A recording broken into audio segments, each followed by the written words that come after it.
तो यहाँ पे जो स्टैक का पोर्शन है वो और हीप का जो पोर्शन है ये एक्सटेंडेबल है, ये फिक्स नहीं है कि अगर आपके पास स्टैक में फर्दर कोई फंक्शंस कॉल आ जाती हैं, पैरामीटर्स आपके फर्दर आ जाते हैं, या कोई रिटर्न एड्रेस एक फंक्शन कॉल से दूसरे फंक्शन कॉल, तो यहाँ पे स्टैक का साइज़ एक्सटेंड हो सकता है। इसी तरह से हीप का साइज़ भी आपका ग्रो कर सकता है। डाटा और टेक्स्ट सेक्शन जो है वो आपका फिक्स है किसी प्रोसेस की एड्रेस स्पेस के ऊपर, ठीक है जी। तो इस तरह से एक प्रोसेस को रैम के अंदर देखा जा सकता है कि वो उसमें कितने पार्ट्स उसके हो सकते हैं जब वो रैम के अंदर रिजाइड कर रहा होता है।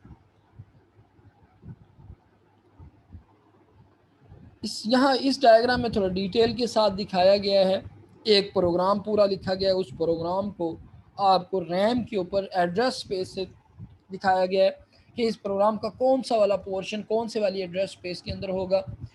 तो सबसे पहले यहाँ से अगर हम चलें तो ये टेक्स्ट का पोर्शन है जिसके अंदर आपकी कोड है।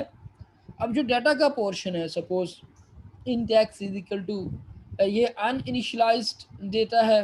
डाटा के दो पोर्शन है, एक इनिशियलाइज्ड डाटा और एक अनइनिशियलाइज्ड डाटा।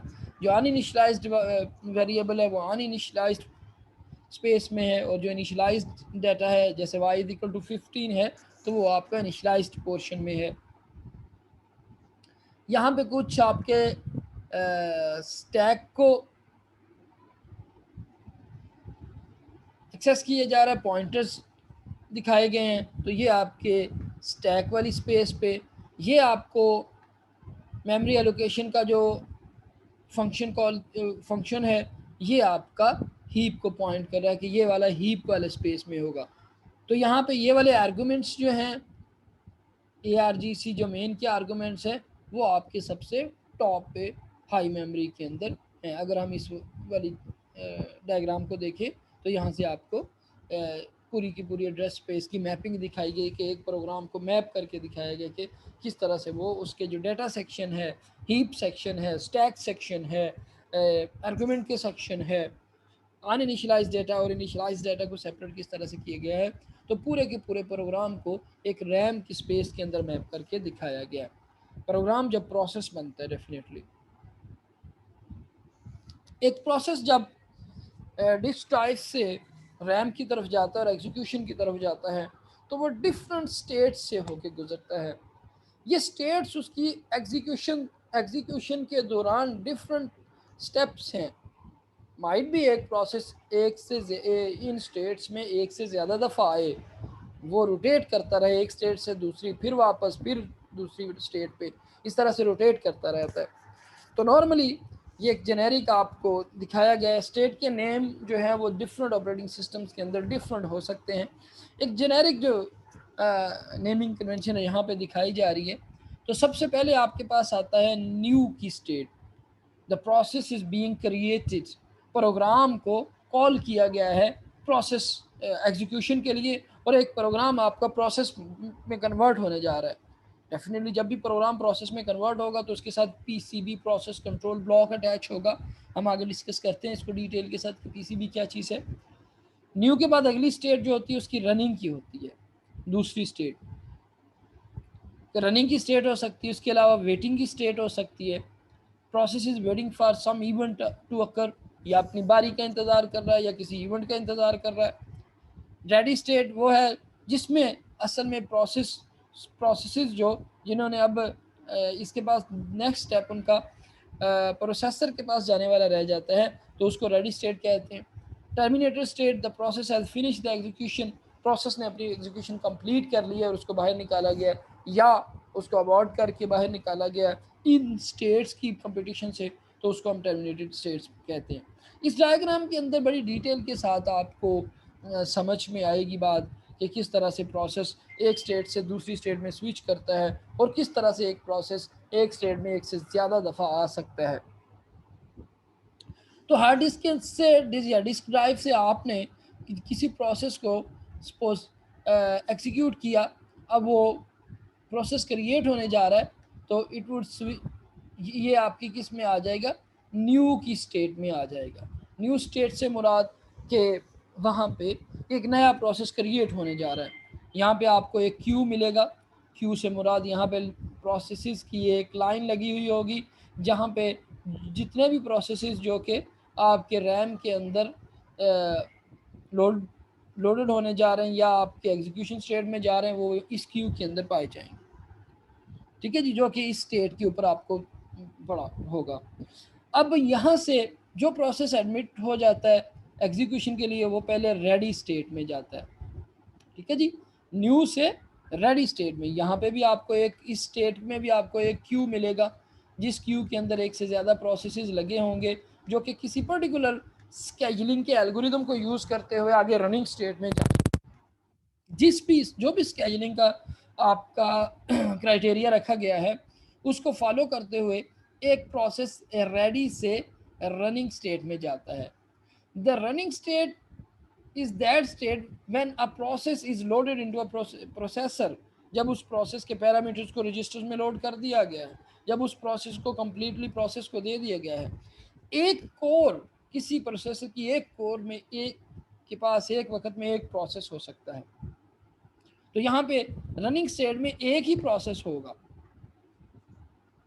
ठीक है जी, अब सपोज यहाँ पे एक प्रोसेस P0 चल रहा था।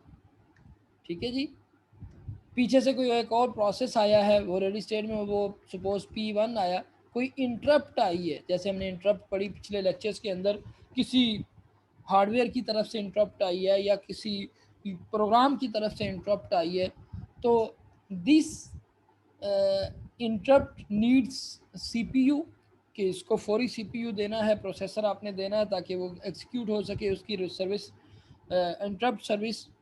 तो क्या किया जाएगा, इस P0 को रनिंग प्रोसेस में, अभी अगर इसको फर्दर कोई फर्दर प्रोसेस टाइम चाहिए, तो इसको यहाँ से निकाल के, इस प्रोसेस को P0 को निकाल के दोबारा रेडी क्यू में लाया जाएगा और इस P0 की जगह यहाँ पे P1 को अपलोड किया जाएगा।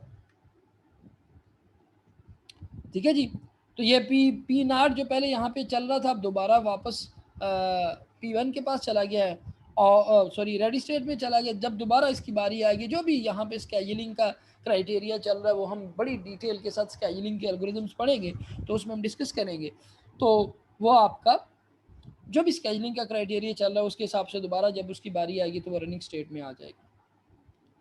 अच्छा, अब रनिंग स्टेट से निकलने की एक दूसरी सिचुएशन ये हो सकती है कि कोई आयो रिक्वायर्ड है। सपोज आपका प्रोग्राम चल रहा था और आपको उस पर यूज़र से कोई इनपुट लेना है, तो उसी वक्त प्रोसेसर में जब आप मल्टीटास्किंग इन्वायरमेंट के अंदर हैं या मल्टी प्रोग्रामिंग इन्वायरमेंट के अंदर हैं, तो आप उस वाले प्रोसेस को, सपोज P1 जो चल रहा था, उसको यूज़र से कोई कीबोर्ड चाहिए थी, उसको यहाँ से निकाल के वेटिंग क्यू में डाल दिया जाएगा, जिसको हम आयो वेटिंग कहते हैं। यहाँ पे भी एक क्यू मेंटेन हो रहा होगा, जो कि हर आयो के लिए एक डिफरेंट क्यू हो सकता है। सपोज प्रिंटर के लिए है या कीबोर्ड के लिए है, तो इस क्यू में ये प्रोसेस लग जाएगा। अगर वो आयो पहले बिजी है, तो पहले जिस प्रोसेस को वो आयो सर्विस दे रही है उसको देगी, उसके बाद इस प्रोसेस की बारी आएगी। जैसे ही वो ये आयो ले लेगा, तो ये दोबारा से रनिंग स्टेट में नहीं जाएगा, बल्कि रेडी स्टेट में दोबारा से अपलोड होगा, ताकि दोबारा यहाँ पे जो भी स्केजुलिंग का क्राइटेरिया चल रहा है उसके हिसाब से इसको अपलोड किया जा सके। ठीक है जी, तो एक, अब सपोज P1 यहाँ से निकल गया, तो यहाँ पे जो भी दूसरा प्रोसेस होगा, सपोज P2, तो P1 यहाँ से निकल गया, अब P2 कोई और प्रोसेस है वो रनिंग स्टेट में आ गया। अब सपोज P2 जो था, उसको बिल्कुल माइनर सा प्रोसेसर चाहिए था, एग्जीक्यूशन टाइम उसका कम था और उसकी कंप्लीट हो गई। तो तीसरी कंडीशन प्रोसेसर से बाहर निकलने की ये हो सकती है कि कोई प्रोसेस ने अपना काम कंप्लीट कर लिया, अब वो अगली टर्मिनेटेड स्टेट पे चला जाएगा। तो इस तरह से एक प्रोसेस एक से ज़्यादा स्टेट्स के अंदर स्विच करता रहता है, यहाँ तक कि वो एक टर्मिनेटेड स्टेट में चला जाता है, जहाँ पे उसकी एग्जीक्यूशन कंप्लीट हो चुकी होती है। जैसे यहाँ पे डायग्राम में दिखाया गया कि जब भी कोई प्रोसेस अपलोड किया जाएगा, पहले वो न्यू स्टेट में, न्यू से रेडी, रेडी से रनिंग, आगे अगर कोई इंटरप्ट ने उसको बाहर निकाला तो दोबारा रेडी, अगर उसको कोई आयो वेट चाहिए था तो वेटिंग, अगर उसको उसकी एग्जीक्यूशन कंप्लीट हो चुकी थी तो वो टर्मिनेटेड स्टेट में चला जाएगा। तो इस तरह से एक प्रोसेस डिफरेंट स्टेट्स के अंदर। अब ऐसा हो सकता है कि सपोज आपके इस प्रोसेस के अंदर कोई इन्वायरमेंट मल्टीटास्किंग का इन्वायरमेंट चल रहा है, उसमें आपने 2-2 सेकंड्स के लिए या कोई टाइम क्वांटम रखा हुआ है। सपोज यहाँ पे आपने इस प्रोसेस के अंदर रखा हुआ है जी कि हर प्रोसेस जो है वो आपका 2 मिली सेकंड एग्जाम्पल के तौर पे कह रहे हैं चलेगा। अब एक प्रोसेस कोई प्रोसेस था, उसको यहाँ पे 8 मिली सेकंड टाइम रिक्वायर्ड था। प्रोसेस पी नाट का टोटल जो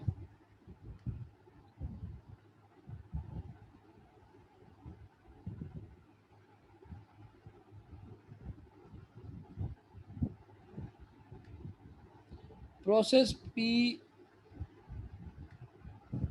3 है सपोज, अब इसका जो टोटल एग्जीक्यूशन टाइम है वो 8 मिली सेकंड है। ठीक है जी।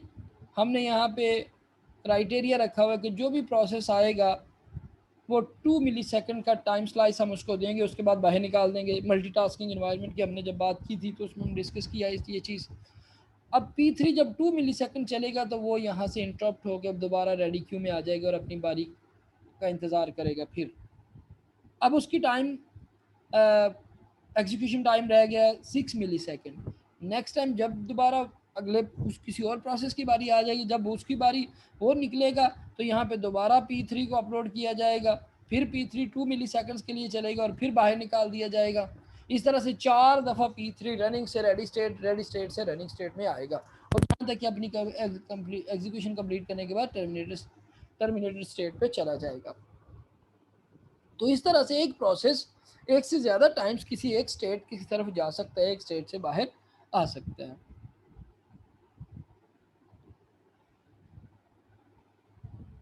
इंफॉर्मेशन प्रोसेस कंट्रोल ब्लॉक क्या चीज़ है? Very important topic of this session कि जब भी कोई प्रोग्राम प्रोसेस में कन्वर्ट होता है, रैम के अंदर अपलोड होता है, तो उस प्रोसेस के साथ उस प्रोसेस से रिलेटेड इंफॉर्मेशन स्टोर करने के लिए एक छोटा सा कंपोनेंट अटैच कर दिया जाता है जिसको हम पीसीबी कहते हैं। अब पीसीबी को अगर मैं सादा ज़ुबान में कहूँ तो कुछ वेरिएबल्स होते हैं, उन वेरिएबल्स के अंदर कुछ डाटा स्ट्रक्चर होता है, उस डाटा स्ट्रक्चर के अंदर आप उसी प्रोसेस से रिलेटेड इंफॉर्मेशन स्टोर करते हैं। अब सबसे पहले जैसे यहाँ पे बताया गया कि प्रोसेस की स्टेट क्या है, वो रनिंग में है, वेटिंग में है। जब भी कोई प्रोसेस एक स्टेट से दूसरी स्टेट में जाएगा तो उसके ऊपर उसके प्रोसेस कंट्रोल ब्लॉक के अंदर ये इन्फॉर्मेशन स्टोर होगी कि ये किस प्रोसेस, ये कौन सी स्टेट में है।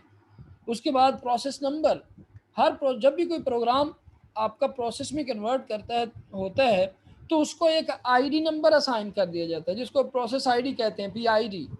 एक इंटीजर नंबर होता है जो कि उसको साइन कर दिया जाता है। नेक्स्ट टाइम जब भी उस प्रोसेस को हमने कोई बुलाना है, उस प्रोसेस से बात करनी है, उस प्रोसेस के बारे में कोई इन्फॉर्मेशन देनी है, उस प्रोसेस को टर्मिनेट करना है, तो हम उस PID नंबर से ही उस प्रोसेस को जानेंगे, प्रोसेस आईडी से। उसके बाद प्रोग्राम काउंटर, एक प्रोसेस के पास नेक्स्ट इंस्ट्रक्शन कौन सी एग्जीक्यूट होनी है, कहाँ पे कौन से इंस्ट्रक्शन चल रही है, definitely this information is stored in the program counter.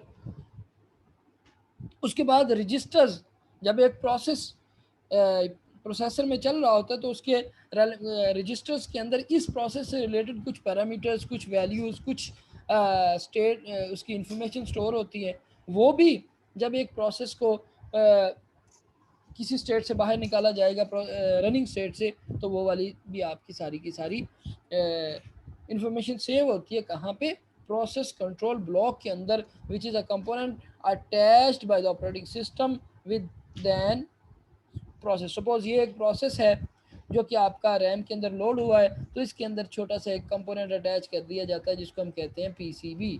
अब PCB के अंदर ये सारी इन्फॉर्मेशन स्टोर होती है, उस प्रोसेस की स्टेट क्या है, वो प्रोसेस कहाँ से आया, वो प्रोसेस जब रनिंग स्टेट से बाहर निकल रहा है तो उस वक्त रजिस्टर्स की क्या वैल्यू है, क्योंकि ताकि जब दोबारा ये प्रोसेस रनिंग स्टेट में आएगा तो उसकी ये वाली इन्फॉर्मेशन को रीस्टोर कर लिया जाए प्रोसेसर के रजिस्टर्स के अंदर और दूसरी रिसोर्सेज के बारे में इंफॉर्मेशन रिस्टोर कर ली जाए। प्रोग्राम काउंटर क्या करता है, location of instruction to the next execute, कौन सी नेक्स्ट इंस्ट्रक्शन एग्जीक्यूट होनी है, CPU रजिस्टर्स क्या हैं? Contents of all process centering registers के प्रोसेस के बारे में जो इन्फॉर्मेशन है वो रजिस्टर्स के अंदर। CPU स्केलिंग इन्फॉर्मेशन कि इस प्रोसेस की प्रायोरिटी क्या है, इसका स्केलिंग क्यू पॉइंटर क्या है। ठीक है जी।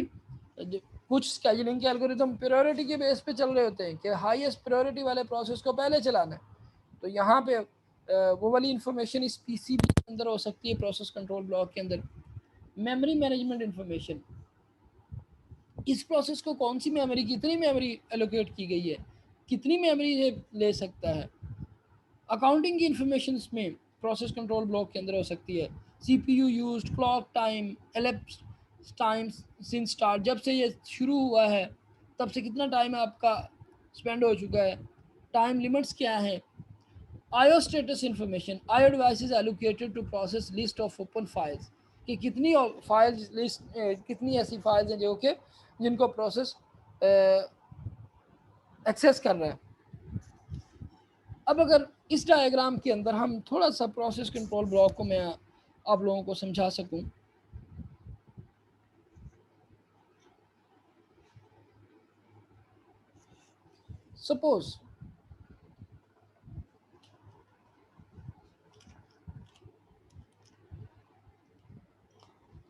सपोज आपके पास यहाँ से रेडी क्यू से एक प्रोसेस P1 आया और वो रनिंग स्टेट में था। ठीक है जी। P1 की, ये P1 प्रोसेस है, इसकी लाइन नंबर यहाँ पे 25 एग्जीक्यूट हो रही थी। ठीक है जी। अब सपोज लाइन नंबर 25 इसकी एग्जीक्यूट हो रही थी और नेक्स्ट लाइन नंबर, ये मिसाल दे रहा हूँ मैं, नेक्स्ट लाइन नंबर 26 एग्जीक्यूट होना थी, और वो यहाँ पे ये प्रोसेसर है, ये हमने एक प्रोसेसर बना के दिखा दिया है। यहाँ पे एक रजिस्टर है, उसके अंदर जिसको हमने इंस्ट्रक्शन पॉइंटर कहा या रजिस्टर प्रोग्राम काउंटर, उस रजिस्टर के अंदर एड्रेस था अगली लाइन का 26 का। ठीक है जी। 26 लाइन नंबर का रजिस्टर, आप एड्रेस जो था वो आपके रजिस्टर में पड़ा हुआ था। अब हुआ क्या कि बैक से एक और प्रोसेस आया, सपोज P2, उसकी प्रायोरिटी हाई थी या उसने इंटरप्ट किया था, या उसका P1 का टाइम स्लाइस ख़त्म हो गया था, या P1 को IO की ज़रूरत पड़ गई थी, जो हमने पहले डिस्कशन की कि रनिंग स्टेट से कैसे बाहर निकल सकता है कोई प्रोसेस। इनमें से कोई भी एक कंडीशन आई तो प्रोसेस P1 को प्रोसेसर से बाहर निकलना है, प्रोसेस P2 को आपने प्रोसेसर में अपलोड करना है। ठीक है जी। तो होगा क्या, बेसिकली अब ये लाइन नंबर 25 तक एग्जीक्यूट हो गया और लाइन नंबर 26 अगली का एड्रेस रजिस्टर के अंदर पड़ा होगा। तो होगा क्या कि ये अगर P1 प्रोसेस है तो P1 प्रोसेस की एड्रेस स्पेस के अंदर जो PCB अटैच किया गया है उसमें आपके पास एक वेरिएबल होगा प्रोग्राम काउंटर। ठीक है जी। रजिस्टर से लाइन नंबर 26 का एड्रेस उठा के इस प्रोग्राम काउंटर के अंदर सेव कर दिया जाएगा। एक बात बता रहा हूं, इसके अलावा सपोज यहाँ पे कुछ पैरामीटर्स पड़े हुए थे, ठीक है जी, दूसरे रजिस्टर्स के अंदर, वो पैरामीटर्स की वैल्यूज भी उठा के इस पीसीबी के अंदर जो रिजर्व स्पेस है या रिजर्व वेरिएबल्स हैं उनके अंदर सेव कर दी जाएगी, ताकि नेक्स्ट टाइम जब ये P1 दोबारा वापस आएगा तो यहाँ इसके साथ जो पीसीबी अटैच्ड है, जो डाटा स्ट्रक्चर अटैच है, वहाँ से वो वैल्यू उठा के लाइन नंबर 26 से ही इसको एग्जीक्यूट किया जाए अगेन। ठीक है जी।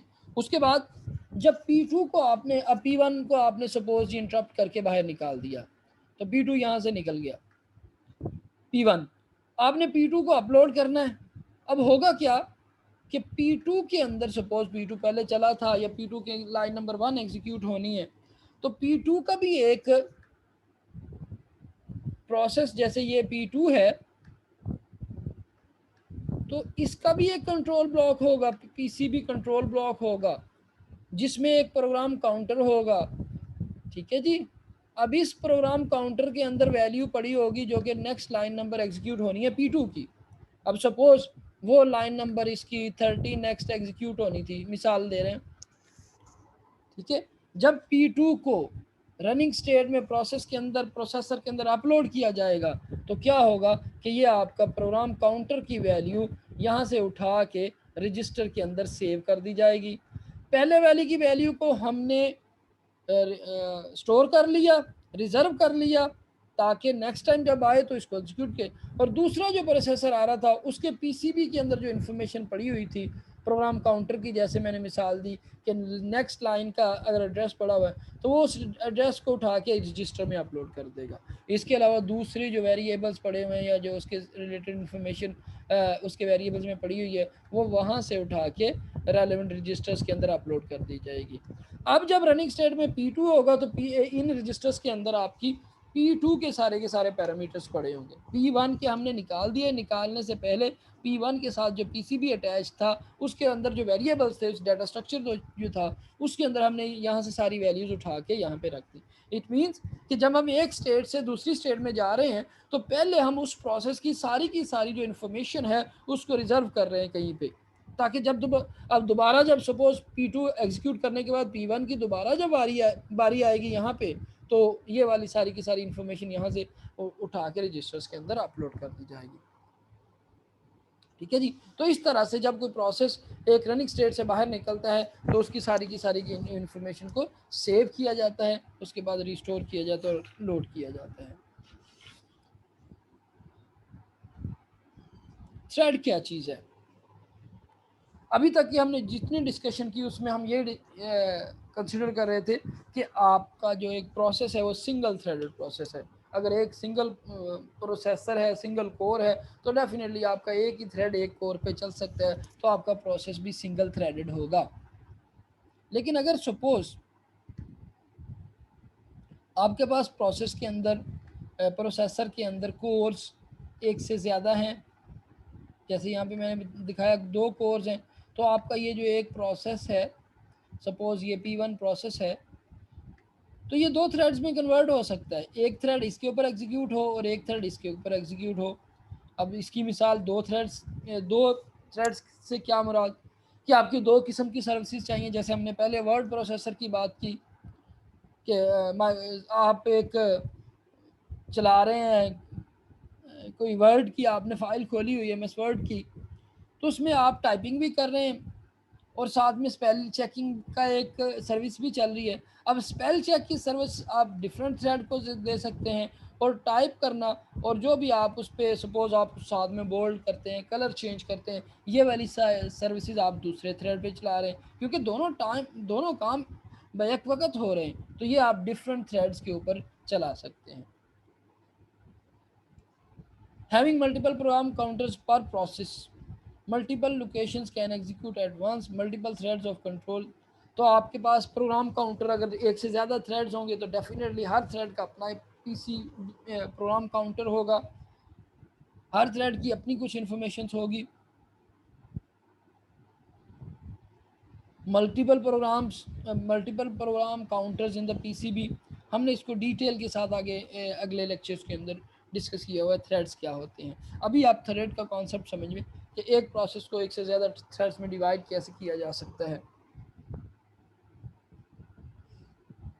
जी, इसके बाद हमारा नेक्स्ट टॉपिक है प्रोसेस स्केजुलिंग। जैसे मैंने पहले बताया कि प्रोसेस स्केजुलिंग से रिलेटेड जो एल्गोरिदम्स हैं उनको हमने बड़ी डिटेल के साथ डिस्कस भी करना है और लैब के अंदर इम्प्लीमेंट भी करेंगे। तो जब भी कोई प्रोग्राम, जैसे हमने पीछे स्लाइड में पढ़ा कि एक आपकी न्यू की स्टेट है, ठीक है जी, और उसके बाद आपकी रेडी की स्टेट है,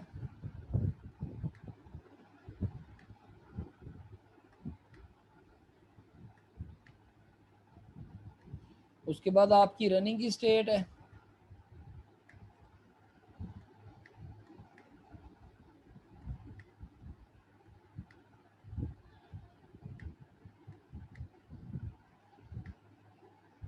ठीक है जी, और उसके बाद आपकी आयो वेट की स्टेट है, जिसको हमने वेट स्टेट कहा। आयो की वजह से है या किसी चाइल्ड पेरेंट ने कोई प्रोसेस क्रिएट किया और उसकी एग्जीक्यूशन, हम वो भी डिस्कस करते हैं प्रोसेस क्रिएट कैसे किया जा सकता है।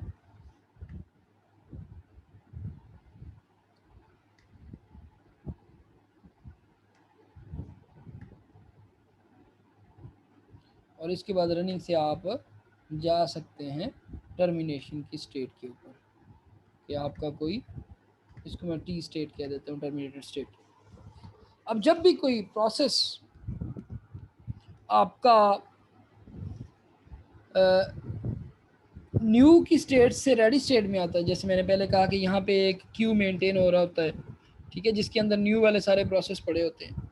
तो किस प्रोसेस को अब रेडी स्टेट में भेजना है, ये काम करता है प्रोसेस स्केड्यूलर, जो कि स्केड्यूलिंग। अब process scheduler is the part of operating system, ये एक कंपोनेंट है ऑपरेटिंग सिस्टम का, ये लिखा हुआ एक फंक्शन है, ये लिखा हुआ एक एल्गोरिदम है, जो कि न्यू स्टेट से आपको रेडी स्टेट के अंदर by following the given criteria वो किसी एक प्रोसेस को उठा के न्यू प्रोसेस से रेडी स्टेट में भेजता है।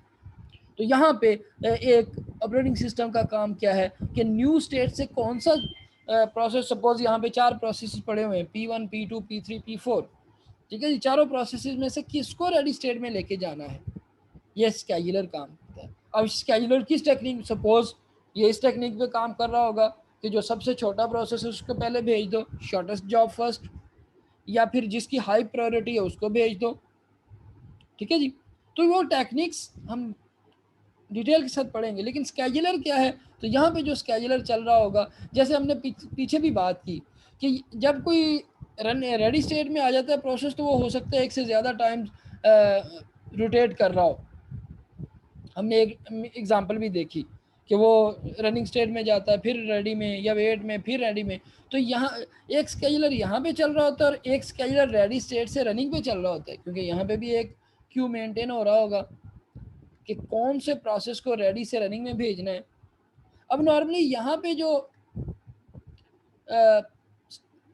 स्केड्यूलर चल रहा होता है उसको हम कहते हैं शॉर्ट टर्म स्केड्यूलर, क्योंकि उसको ज़्यादा वर्किंग करनी पड़ रही होती है। एक प्रोसेस ये रेडी से रनिंग में हो सकता है 4 दफ़ा चला जाए, 10 दफ़ा रोटेट करे, लेकिन न्यू से रेडी में वो एक दफ़ा ही मूव करेगा। तो यहाँ पे जो स्केड्यूलर चल रहा होता है उसको हम लॉन्ग टर्म स्केड्यूलर कहते हैं, ठीक है।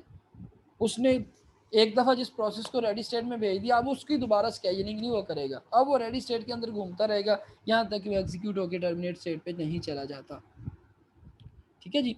तो यहाँ पे इसमें यही बताया गया गोल क्या है हमारा, कि हमने सीपीयू की आइडल नहीं बैठने देना, उसको मैक्सिमम यूज़ में रखना है ताकि हम एफिशिएंसी अचीव कर सकें। तो यहाँ पे रेडी क्यू और wait queue set of processes waiting for an event, यहाँ पे भी आपको कोई वेट क्यू मेंटेन हो रहा होगा और कौन सा रेडी स्टेट में प्रोसेस जाना है। Process migrate among the various queues, सारे क्यूज़ में जो आपके प्रोसेसेस चल रहे होते हैं वो स्केड्यूलर्स के थ्रू चल रहे होते हैं डिफरेंट स्टेट्स के ऊपर। ये आपको एक क्यू की शक्ल दिखाई गई है, एक लिंक लिस्ट के तौर पे आप इम्प्लीमेंट कर सकते हैं क्यू को, कि इस क्यू का ये रेडी क्यू जैसे दिखाया गया है कि हेड है और टेल है। जो हेड है वो पॉइंट कर रहा है प्रोसेस कंट्रोल ब्लॉक 7 को, और वो नेक्स्ट पॉइंट कर रहा है प्रोसेस कंट्रोल ब्लॉक 2 को, डिफरेंट प्रोसेसेस को। हर प्रोसेस जैसे लिंक लिस्ट के अंदर होता है कि उसके अंदर एक आपका पॉइंटर की फील्ड होती है जो कि नेक्स्ट आपका जो भी प्रोसेस है उसको पॉइंट कर रही होती है। तो इसी तरह से एक लिंक लिस्ट के फॉर्मेट में आपका रेडी और वेट का क्यू मेंटेन किया जा सकता है, जिसमें हर एक प्रोसेस के पास अगले प्रोसेस की इंफॉर्मेशन होगी, वो उसको पॉइंट कर रहा होगा। तो उसमें से जिसको स्केड्यूलर चूज करेगा वो वाला आपका आगे भेज दिया जाएगा रनिंग स्टेट के ऊपर। प्रोसेस स्केड्यूलिंग के लिए ये डायग्राम आपको दिखाई जा रही है कि जब भी सीपीयू से कोई प्रोसेस वापस आता है, अभी वो टर्मिनेट नहीं होता, ये सीपीयू है, अगर तो कोई प्रोसेस इस स्टेट में सीपीयू से बाहर निकला है तो ये तो टर्मिनेशन स्टेट है, ठीक है जी, टर्मिनेशन स्टेट है, यानी कि एग्जिट स्टेट है। यहाँ पे तो जब वो आपकी कंप्लीट कर लेता है एग्जीक्यूशन, तो उस वक्त वो आपके इस वाली स्टेट के अंदर जाता है। लेकिन अगर वो जब सीपीयू से बाहर निकलता है और दोबारा रेडी क्यू में जाता है, तो उसके लिए डिफरेंट कंडीशंस हो सकती हैं। जैसे मैंने पहले भी डिस्कशन में कहा कि उसने कोई आयो रिक्वेस्ट कर दी है। एक कंडीशन ये हो सकती है कि वो आयो को कोई आयो रिक्वेस्ट करता है। आयो रिक्वेस्ट से मुराद प्रोग्राम चल रहा था, आपने यूज़र से कोई इनपुट लेनी है, definitely you need some strikes from the keyboard, तो आपको आयो रिक्वेस्ट करना पड़ेगी। या आपने कोई डिस्क ड्राइव की सर्विस लेनी है, या आपने कोई प्रिंटर की सर्विस लेनी है, कोई भी आयो डिवाइस की आपने सर्विस लेनी है, तो आपने आयो रिक्वेस्ट की है, तो आप एक प्रोसेस को सीपीयू से बाहर निकाल दिएगा। ठीक है जी। अब जब वो आयो रिक्वेस्ट में आएगा, तो यहाँ पे भी उसको एक और क्यू मिलेगा, आयो वेट क्यू। जैसे पहले डिस्कशन में मैंने बताया कि अब हो सकता है सेम आयो को एक से ज़्यादा प्रोसेसेस एक्सेस करना चाह रहे हो, तो वहाँ पे उस आयो के लिए एक क्यू मेंटेन किया जाएगा। अगर तो पहले से कोई प्रोसेसेस लगे हुए हैं, तो वो वाले क्यू में लग जाएंगे, और जो भी वहाँ पे स्केजुलिंग का क्राइटेरिया चल रहा है उसके हिसाब से वो आयो प्रोवाइड की जाएगी। जब कोई कोई प्रोसेस आयो की सर्विस ले लेता है, उसके बाद वो दोबारा अपलोड हो जाता है आपके रेडी क्यू के अंदर। ठीक है जी। इसके अलावा जो प्रोसेस सीपीयू से बाहर निकल सकते हैं, दूसरी कंडीशन कि उसकी टाइम स्लाइस ख़त्म हो गई है। यानी कि हमने कहा था कि हर प्रोसेस को हमने मैक्सिमम 2 मिली सेकेंड देने। अब एक प्रोसेस 8 मिली सेकेंड या 10 मिली सेकेंड उसको सीपीयू चाहिए, लेकिन जैसे ही उसके 2 मिली सेकेंड पूरे हुए, तो उसको प्रोसेस से बाहर निकाल दिया जाएगा, और वो टाइम स्लाइड एक्सपायर होने के बाद दोबारा फिर रेडी क्यू में चला जाएगा। आगे फिर रेडी क्यू के अंदर जो भी स्केजुलिंग चल रही है, उस हिसाब से दोबारा उसको सीपीयू में अपलोड किया जाएगा। या फिर एक और कंडीशन हो सकती है कि प्रोसेस ने एक नया चाइल्ड क्रिएट किया है। प्रोसेस क्रिएशन क्या है, चाइल्ड क्या है, ये हम आगे पढ़ते हैं अगली स्लाइड्स के अंदर। तो इसमें अगर उसने चाइल्ड क्रिएट किया है, और वो चाह रहा है कि अभी जो मैंने चाइल्ड प्रोसेस क्रिएट किया उसकी एग्जीक्यूशन पहले कंप्लीट हो जाए, फिर मैं दोबारा फिर पेरेंट प्रोसेस की एग्जीक्यूशन कंप्लीट होगी, तो डेफिनेटली वो भी फिर आपका वेटिंग में आ जाता है। जैसे ही चाइल्ड टर्मिनेशन वेट क्यूब लगा हुआ है, जैसे ही चाइल्ड टर्मिनेट करता है, तो वो प्रोसेस दोबारा से आपके वेटिंग क्यू रेडी क्यू के अंदर आ जाता है। इसके अलावा कोई प्रोसेस किसी इंटरप्ट का वेट कर रहा है कि ये वाली इंटरप्ट अगर आएगी तो मैं दोबारा अपलोड होऊंगा सीपीयू के अंदर। जब तक वो इंटरप्ट आपकी नहीं आती, उस वक्त तो वो इंटरप्ट वेट क्यू में लगा रहता है, और जैसे वो इंटरप्ट आपकी अकर होती है, कोई इवेंट अकर होता है, तो वो दोबारा आपका रेडी क्यू के अंदर अपलोड कर दिया जाता है। तो इस तरह से एक प्रोसेस डिफरेंट स्केजुलर्स के थ्रू डिफरेंट क्यूज़ के दरमियान मूव होता है।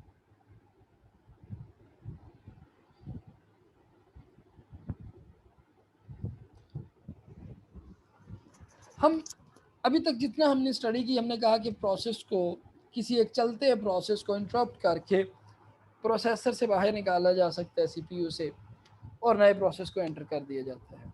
Definitely this needs a contact switching. मैंने पहले भी डिटेल के साथ बताया कि प्रोसेस P1 और प्रोसेस P2 की कॉन्टेक्ट स्विचिंग जैसे डिस्कस की थी, कि उसके सारे के सारे जो पैरामीटर्स हैं, जो पहले प्रोसेस चल रहा है प्रोसेसर के अंदर, सपोज़ यहाँ पे प्रोसेसर के अंदर ये आपका एक प्रोसेसर है, इसमें ये रजिस्टर है जिसके अंदर नेक्स्ट इंस्ट्रक्शन का एड्रेस है, NI is the next instruction. ठीक है जी। तो इसमें पहले अभी P1 चल रहा था। ठीक है। अब P1 को हमने बाहर निकालना है, ठीक है, और उसकी जगह P2 को अपलोड करना है। कोई दूसरा प्रोसेस P2 जिसको अपलोड किया जाएगा, तो होगा क्या कि P1 से रिलेटेड सारी की सारी इंफॉर्मेशन प्रोसेसर के रजिस्टर से उठा के P1 के PCB में रखी जाएगी, PCB 1 में। ठीक है जी। जो कि मैंने जैसे पहले बताया कि P1 प्रोसेस का एक कंपोनेंट साथ में अटैच होता है। जब ये सारे रजिस्टर्स की वैल्यू यहाँ से PCB 1 में डाल दी, फिर P2 के PCB से वैल्यूज़ उठा के इस रजिस्टर में अपलोड की जाएगी, ताकि P2 की बारी अब आ सके और P2 एग्जीक्यूशन में आ सके। This is called context switching, कि आपने एक प्रोसेस को CPU से निकालना है तो उसके सारे के सारे पैरामीटर्स को आप सेव कर रहे हैं, दूसरे प्रोसेस को आपने CPU के अंदर रखना है तो उसके सारे के सारे पैरामीटर्स को आप लोड कर रहे हैं. This is context switching and definitely this need some overheads. ये टोटली ओवरहेड्स है. इसके दरमियान आपका प्रोसेसर आइडल बैठेगा. जब आपका एक प्रोसेस CPU से निकाल रिमूव किया जाएगा और दूसरा प्रोसेस CPU में लोड किया जाएगा, तो इस टाइम में ये कॉन्टेक्स्ट स्विचिंग के दरमियान आपका प्रोसेसर आइडल बैठेगा. तो डेफिनेटली ये प्रोसेस ओवरहेड है. लेकिन इसलिए बहुत ज़्यादा कॉन्टेक्स्ट स्विचिंग जो है वो भी आपकी एफिशिएंसी को रिड्यूस कर देती है. तो इसलिए जब आप कोई टाइम स्लाइस डिफाइन कर रहे होते हैं कि अगर टाइम स्लाइस की बेस पे आपके प्रोसेस चल रहे हैं तो उस वक्त आप इसी तरह से टाइम स्लाइस डिफाइन करते हो कि ताकि मिनिमम ओवरहेड्स आ सकें. सामने जो डायग्राम दिखाई गई है, इस डायग्राम के अंदर आपको प्रोसेस P0 और P1 की कॉन्टेक्स्ट स्विचिंग दिखाई गई है. बेसिकली पहले प्रोसेस P0 जो है वो एग्जीक्यूशन के अंदर है. यहाँ पे आके कोई इंटरप्ट या सिस्टम कॉल आई और अब हमने P0 प्रोसेस को प्रोसेसर से या CPU से निकालना है और P1 प्रोसेस को प्रोसेसर के अंदर लोड करना है. तो क्या होगा, save state into the PCB not, जो मैंने पहले बात की कि प्रोसेसर से सारी की सारी उस प्रोसेस की सारी इंफॉर्मेशन लेके PCB नॉट में सेव की जाएगी. अब जब तक उसकी सारी स्टेट सेव हो रही हैं तब का आपका ये देखें यहाँ पे इस स्टेज पे ना तो P0 चल रहा है ना P1 चल रहा है. इस स्टेज पे आपका जो प्रोसेसर है वो आइडल बैठेगा.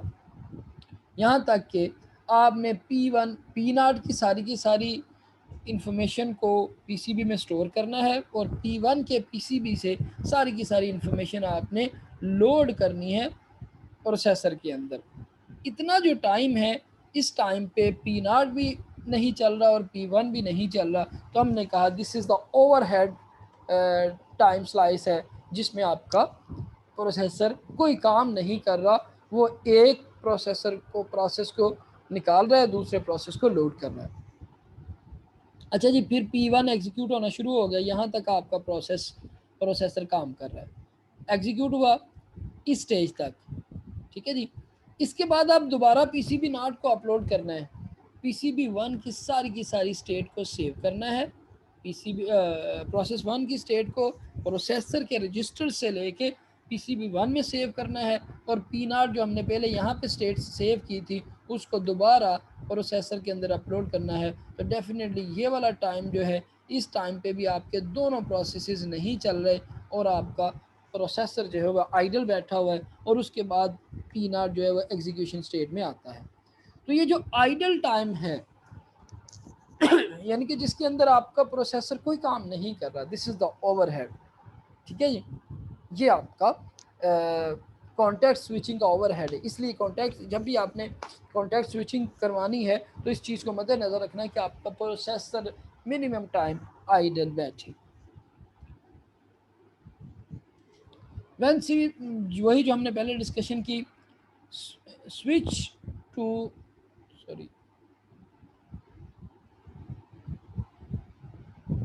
when CPU switch to another process, the system must save the state of the old process. वो जो हम बात कर रहे थे, context of a process represented in the PCB. Context switch time is pure overhead. The system does no useful work while switching. Switching के दौरान कोई काम नहीं हो रहा होता. The more complex the OS and the PCB, the longer the context switch. जितना complex आपका ऑपरेटिंग सिस्टम होगा, प्रोसेस कंट्रोल ब्लॉक, सपोज एक प्रोसेस कंट्रोल ब्लॉक है, उसमें आपने 3 तरह के पैरामीटर सेव करने, 3 तरह की वैल्यूज सेव करनी है. एक प्रोसेस कंट्रोल है, उसमें आप 15 वैल्यूज सेव करें, तो डेफिनेटली जितना कम्प्लेक्स आपका प्रोसेस कंट्रोल ब्लॉक होगा, स्विचिंग टाइम आपका उतना ज़्यादा लॉन्गर होगा. Time dependent on hardware support. Definitely अगर हार्डवेयर अच्छा है तो कॉन्टेक्स्ट स्विचिंग टाइम कम होगा. Some hardware provides multiple sets of register पर CPU, multiple contexts loaded at once. अगर आपके पास रजिस्टर्स ज़्यादा हैं, सपोज जैसे हमने यहाँ पे कहा कि रजिस्टर्स ही इतने हैं कि एक वक्त में एक प्रोसेस के जो वैल्यूज़ हैं या उसकी रिलेटेड जो पैरामीटर्स हैं वो सेव हो सकते हैं, तो डेफिनेटली कॉन्टेक्स्ट स्विचिंग ज़्यादा होगी। अगर आपके पास हार्डवेयर इस तरह का है कि एक सीपीयू के ऊपर ज़्यादा रजिस्टर्स के सेट हैं और आप एक वक्त में एक से ज़्यादा प्रोसेसेस को सेव कर सकते हैं, तो डेफिनेटली आपको उसको कॉन्टेक्स्ट स्विचिंग कम करवानी पड़ेगी। ठीक है जी। नेक्स्ट वीडियो में हम मिलेंगे प्रोसेस क्रिएशन और प्रोसेस टर्मिनेशन के कॉन्सेप्ट के साथ। Thank you so much.